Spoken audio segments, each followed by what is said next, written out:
And the Roots Party of Kenya has launched its manifesto. Presidential candidate Professor George WAJACKOYAH outlining 10 points in his manifesto, which he has christened the 10 steps to freedom. Let's take a look what he's saying he'll do. First thing is he's saying he will legalize Bhang, and he has outlined that saying that an acre of Bhang can earn you around 8 million shillings per harvest.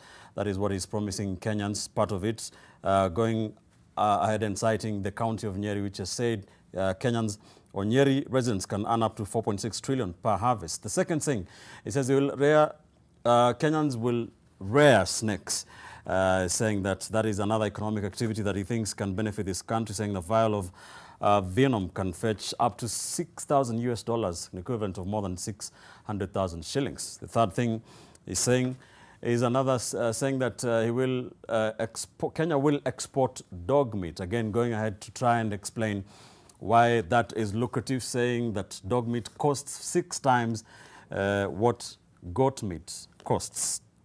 The other thing he's saying is that a controversial point in terms of the corruption, the war against corruption in this country, saying that he will be revisiting capital punishment, saying that if you're caught stealing public funds, you will be hanged in public.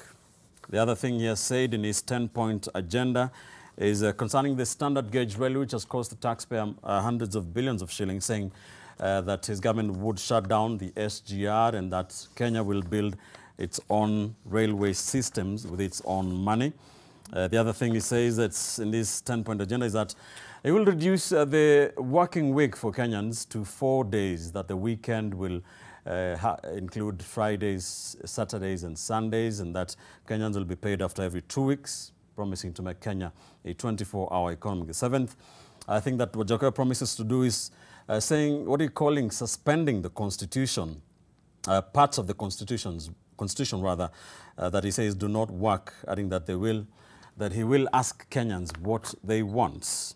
The other thing, he's saying that he will shift the administrative capital city of Kenya from Nairobi to Isiolo, citing the example of Australia, whose administrative capital is Canberra. That is another thing he says he'll do. The other thing is that he will introduce 8 regional states, saying that Kenya will have a federal government, and that every of those 8 states which will be mirroring the traditional 8 provinces will be able to make their own decisions. The final thing in that 10-point agenda for WAJACKOYAH is that he's saying that his government will deport foreigners that he says have taken over Kenyan jobs. That is a 10-point agenda by the Roots Party. Presidential flag bearer, Professor George WAJACKOYAH, is currently at the KICC presenting launching his party's manifesto. We shall be getting what is coming out of that a little later.